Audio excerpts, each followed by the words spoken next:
Hello everyone, welcome to तैयारी simplified. आज हम शुरू करने जा रहे हैं अपना लेक्चर नंबर 4, जो कि अपने थर्ड चैप्टर का that is pair of linear equation in two variables.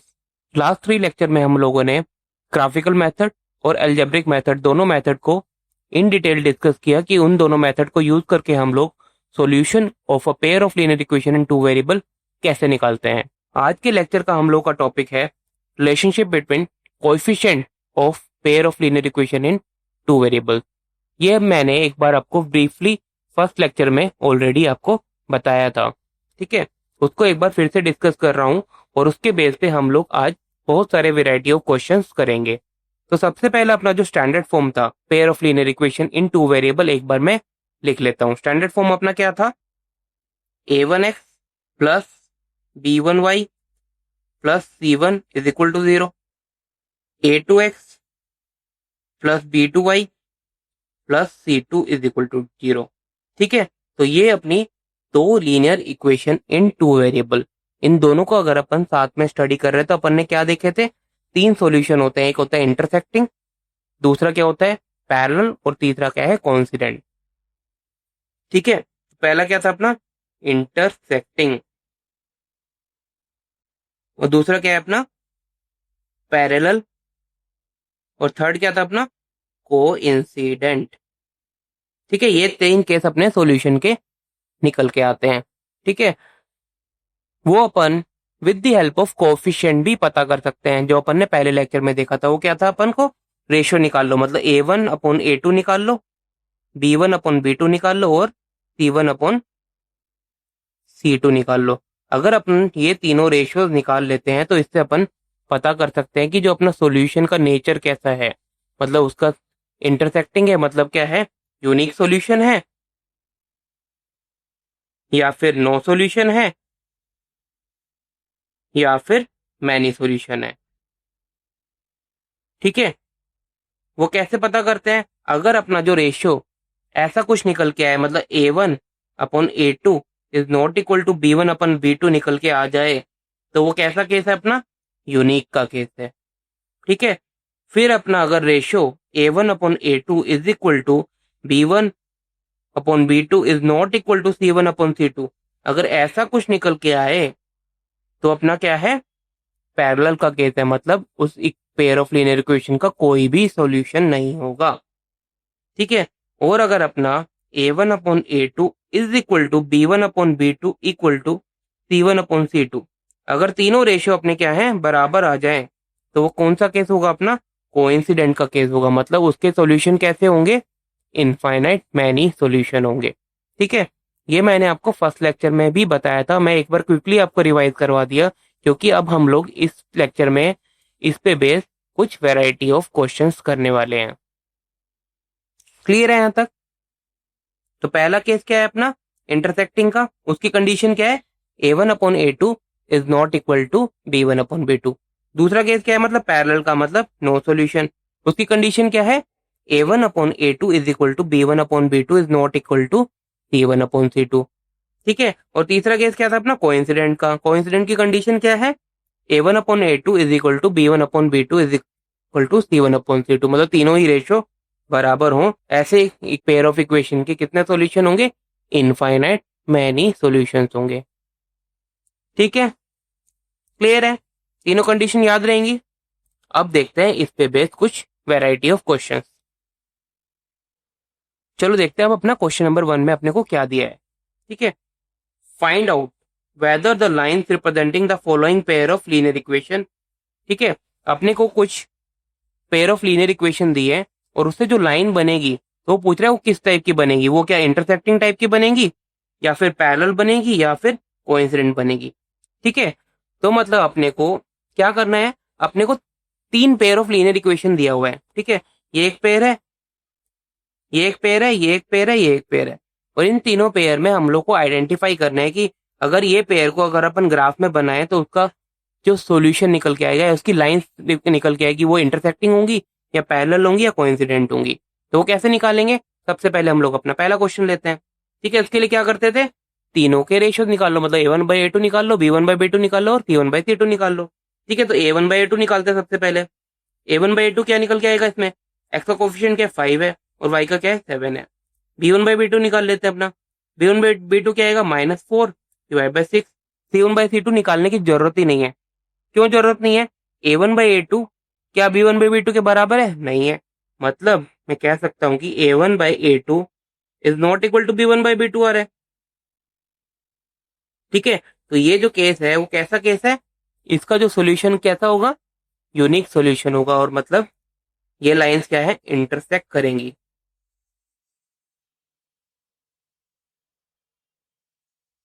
Clear है? अब देखते हैं दूसरा क्वेश्चन कैसे करेंगे। क्या करेंगे? a1/a2 निकालेंगे इसमें भी। ठीक है, a1 क्या है अपना? Coefficient of x in equation 1 जो कि 9 के बराबर है, और a2 क्या है अपना? Coefficient of x in equation 2 जो कि अपना 18 के बराबर है। इसको थोड़ा सिंप्लीफाई कर लेते हैं तो क्या निकल गया? 1/2 के बराबर आ गया। ठीक है, b1/b2 निकालते हैं अपन। b1 क्या है अपना? 3 और 6। ठीक है, तो ये हो गया 1/2, मतलब a1/a2 is equal to b1/b2 आ गया। मतलब इंटरसेक्टिंग का तो केस नहीं है। ठीक है, अब देखते हैं अपन c1/c2 निकालेंगे। ठीक है, c1/c2 क्या हो गया अपना? 12 डिवाइड बाई 24, तो हो गया 1/2 के बराबर। मतलब देखा जाए तो a1/a2 is equal to b1/b2 is equal to c1/c2, मतलब तीनों ही रेशियो बराबर हो गए। ठीक है, मतलब ये भी बराबर हो गया एक दूसरे को, और ये भी एक दूसरे के बराबर हो गया। ठीक है, तो वो किसका केस होता है? वो किसका केस होता है? मतलब a1/a2 is equal to b1/b2 is equal to c1/c2 किसका केस होता है अपना? कोइंसिडेंट। मतलब एक लाइन दूसरे लाइन के एकदम ओवरलैप करेगी। ठीक है, ऐसे सिस्टम को हम लोग डिपेंडेंट सिस्टम भी बोलते हैं। मतलब एक लाइन दूसरी लाइन पे डिपेंड कर रही है। ठीक है, क्लियर है यहाँ तक? चलो थर्ड क्वेश्चन देखते हैं। थर्ड क्वेश्चन में क्या बोल रहा है? दो इक्वेशन दी है, 6x minus 3y plus 10 equal to 0, दूसरी क्या है? 2x minus 5 plus 9 equal to 0। क्या करेंगे? a1/a2 निकालेंगे।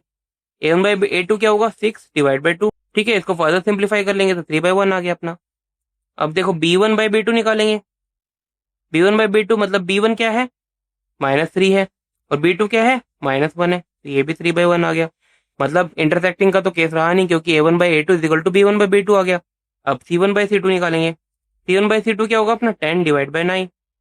ठीक है, तो देखा जाए तो अपना क्या केस बन रहा है? a1/a2 इक्वल टू b1/b2 आ रहा है, but not equal to c1/c2 आ रहा है। तो ये कैसा केस हो गया? अपना पैरेलल का केस हो गया। मतलब अगर अपन इन दो इक्वेशन का ग्राफ अगर बनाएंगे तो दोनों इक्वेशन की जो लाइन होंगी वो क्या होंगी? पैरेलल लाइन होगी। मतलब क्या होगा? ऐसी इक्वेशन का कोई भी सॉल्यूशन नहीं हो सकता। क्लियर है? ये तो हो गया कुछ सिंपल क्वेश्चन। जैसे आपने को पेयर ऑफ लीनियर इक्वेशन दिया था और उसमें आपको बताना था कि वो जो लाइंस बनेंगी इक्वेशन 1 और इक्वेशन 2 की, वो क्या इंटरसेक्टिंग होगी या पैरेलल होंगी या कोइंसिडेंट होगी। ठीक है, ये तो with the help of coefficient हम लोग पता कर सकते हैं। क्लियर है? चलो अगला क्वेश्चन देखते हैं। अब देखते हैं क्वेश्चन नंबर 2 क्या बोल रहा है इसमें।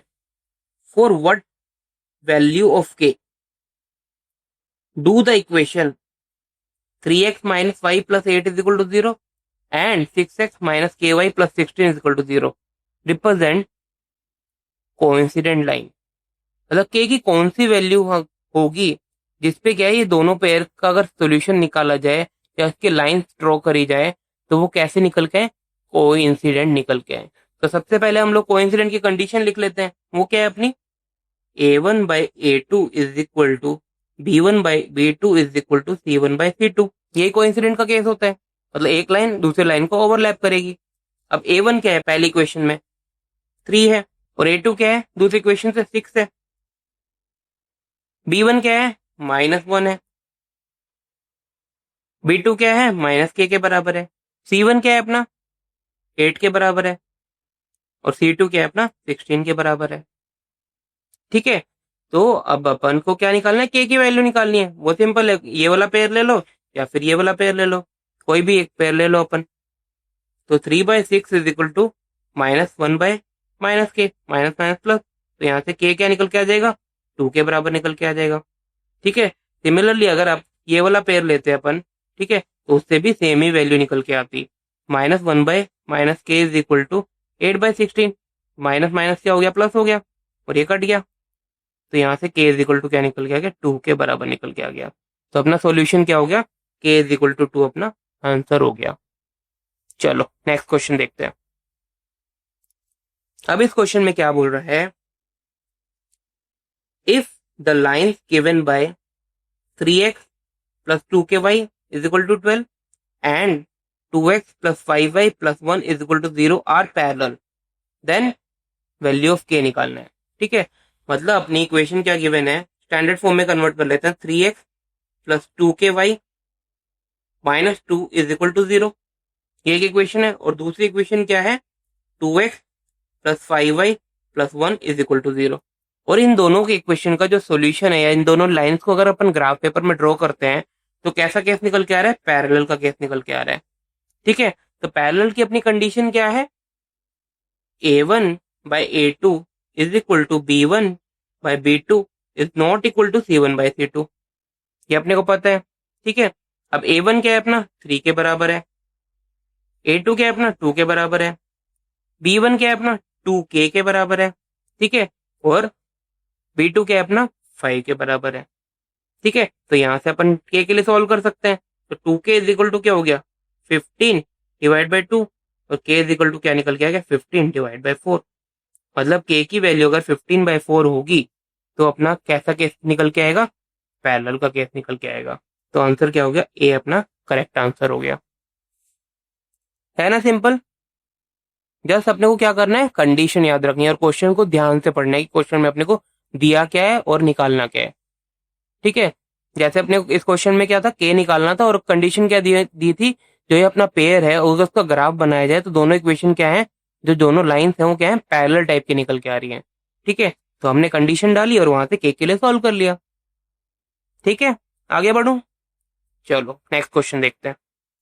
अब देखते हैं इस क्वेश्चन में क्या बोल रहा है अपने को, the value of c for which the pair of equation cx minus y is equal to 2 and 6x minus 2y is equal to 3 will have infinite many solution।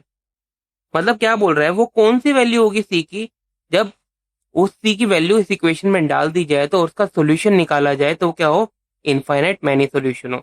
मतलब अपने को इक्वेशन क्या गिवन है, cx minus y is equal to 2, standard form में convert कर लेता हूं मैं इसको, cx minus y minus 2 is equal to 0, और दूसरा क्या है 6x minus 2y minus 3 is equal to 0।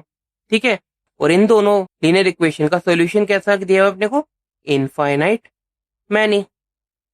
Infinite many solution का मतलब है कोइंसिडेंट का केस।